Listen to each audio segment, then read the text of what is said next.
Hello, parents, and welcome to our COVID-19 Return to Play parent meeting video. My name is Ruben Jones. I'm the principal at Diamond Bar High School, and I'd like to introduce our athletic director, Mr. Albert Lim. Good evening, parents. Excited to be having this conversation, and we're ready to get started and have a safe experience.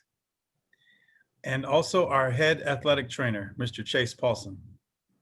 Hello, parents. It's exciting to see everyone, and I'm looking forward to a health and safe return for everybody. So parents, we are going to have a video here to show you some important guidelines to reopen safely during COVID-19. What you have on your screen is a presentation that we will have on our website, our athletic website, dbhs.org.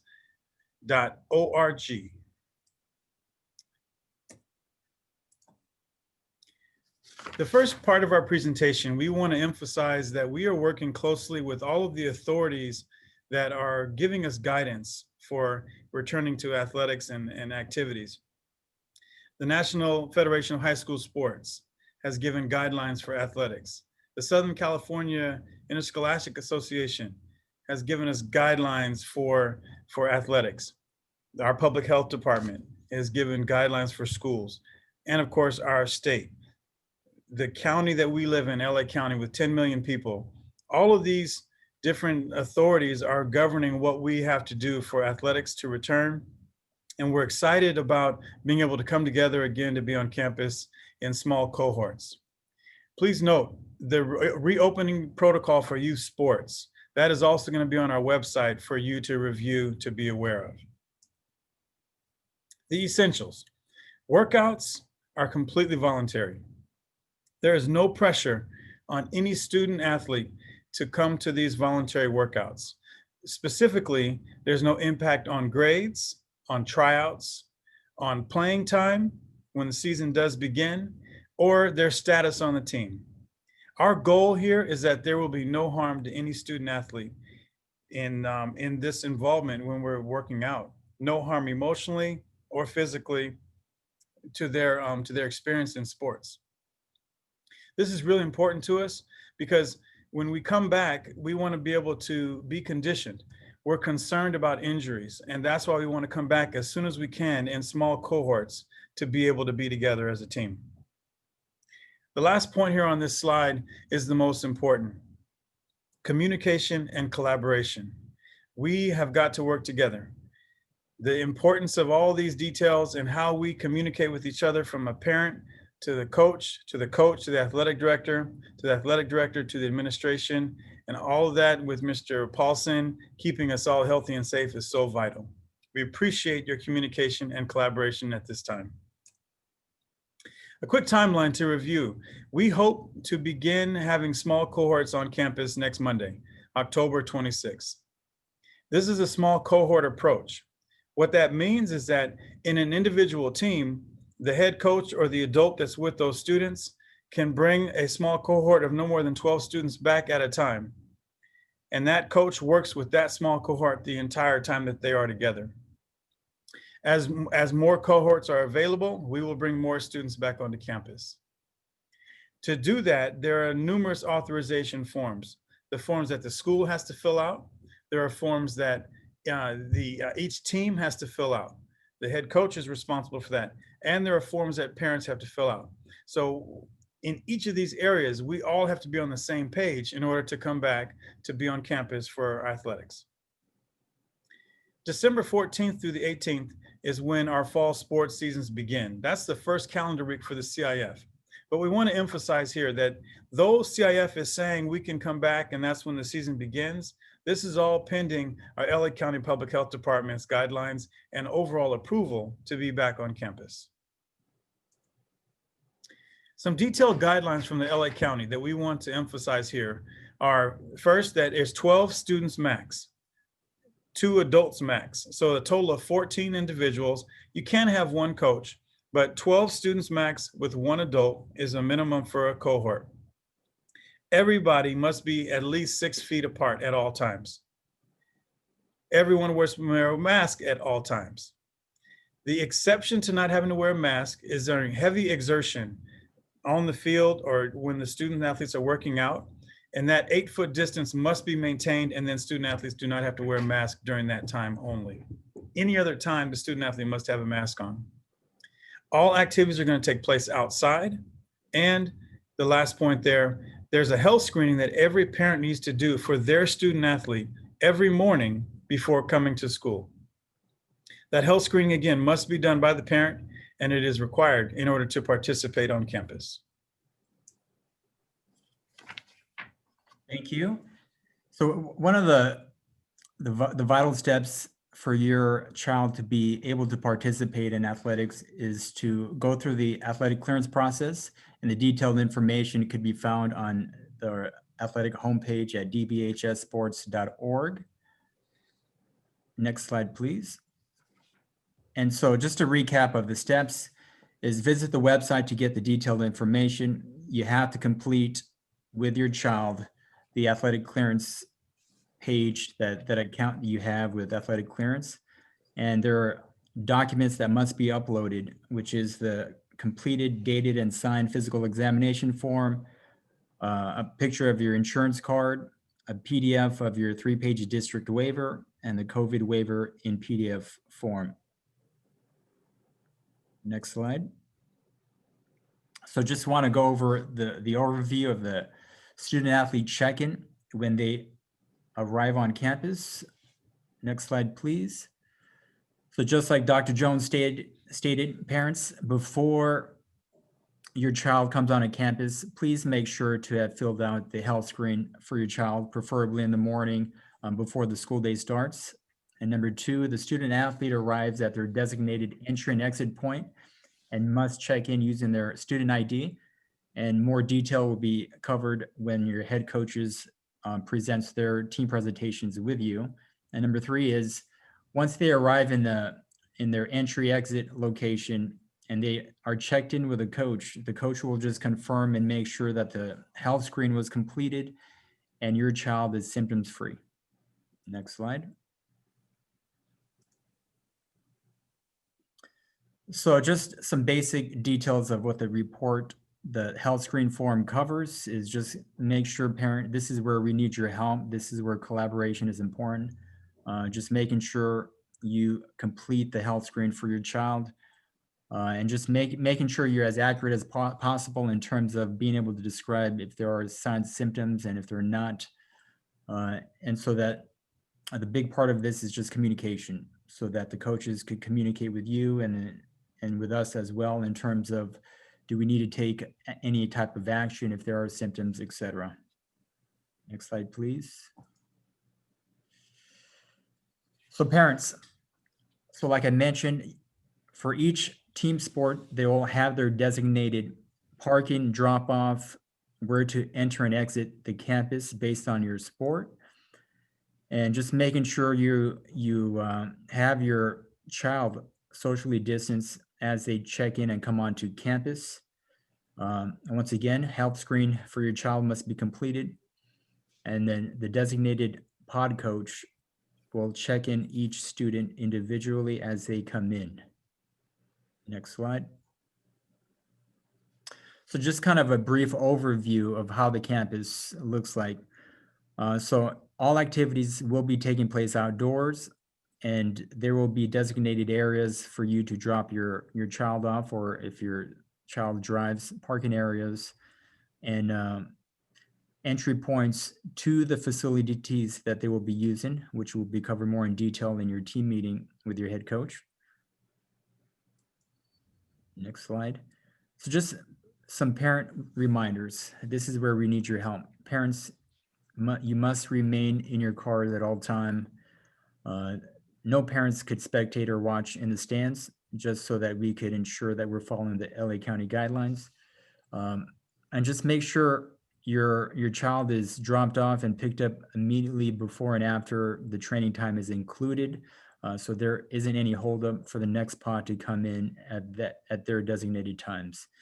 And just remind your child to shower and change clothes when they get home. Hello, parents. I'm excited to get started bringing the kids back to campus and getting them conditioned for athletic activity. We know how important physical fitness is to our student athletes, not only their physical well-being, but also their emotional well-being. And we're excited to see that happen. Next slide, please. I want to let you know that during phase 1 and 2 of our reopening, things are going to be a little limited in terms of the athletic training services that we provide to our student athletes.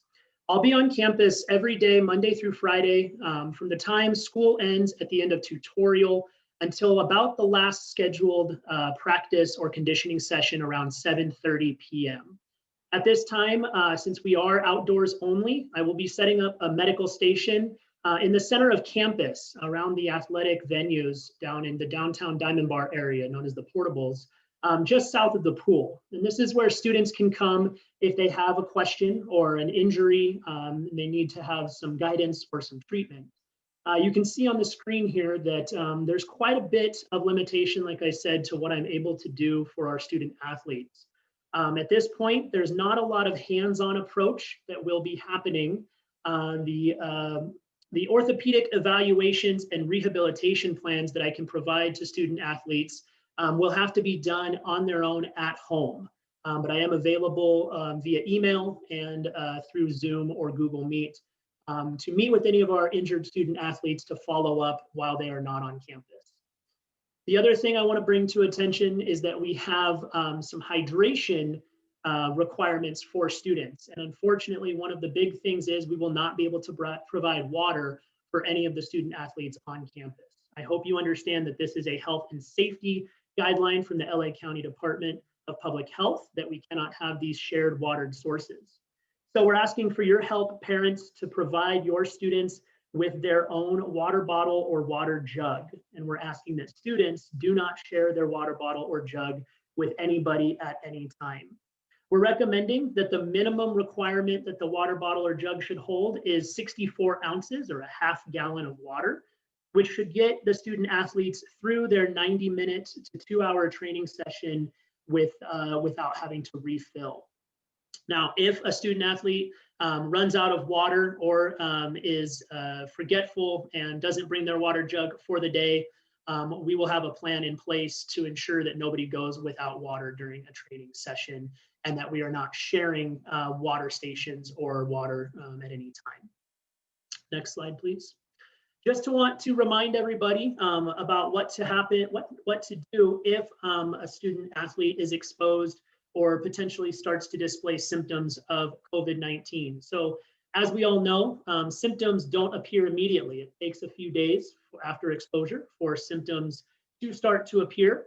And if symptoms are present, we don't want any student athletes participating in athletic practices until they are cleared to do so. So we're recommending a self-quarantine period of 14 days minimum. And again, these are the guidelines that we're all following at this point.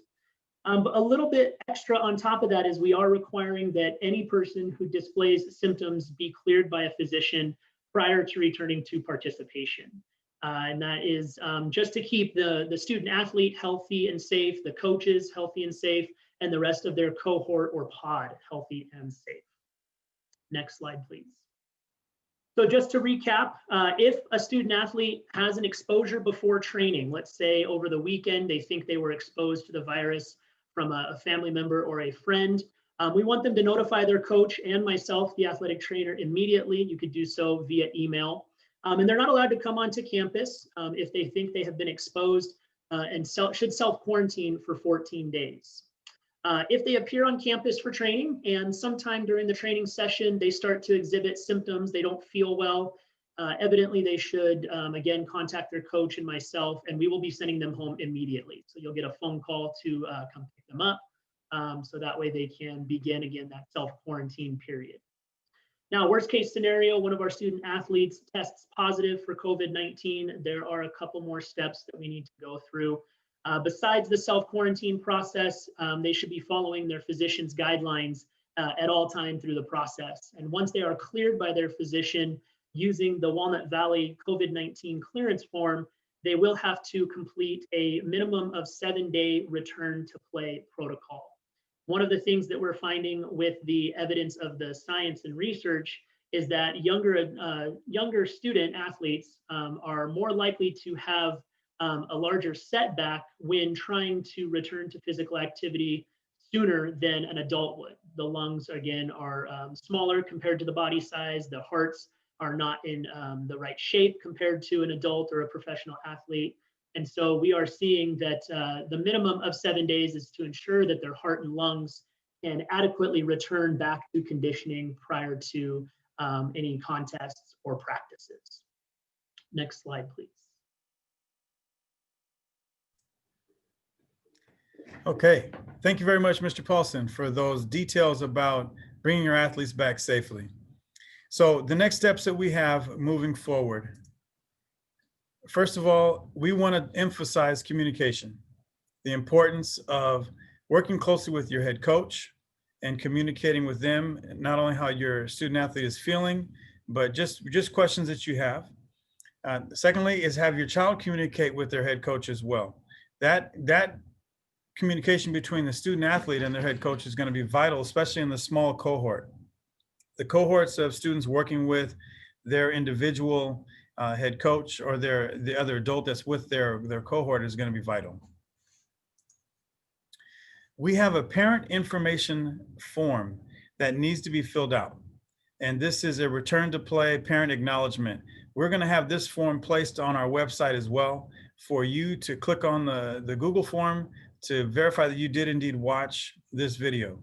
That will be required in order for your son or daughter to participate in the return to play program. Additionally, on our website, we will have a PDF of this presentation. In addition to that, we will have the guidelines from the LA County Health Department that we're using to prepare for your student athlete to come back on campus.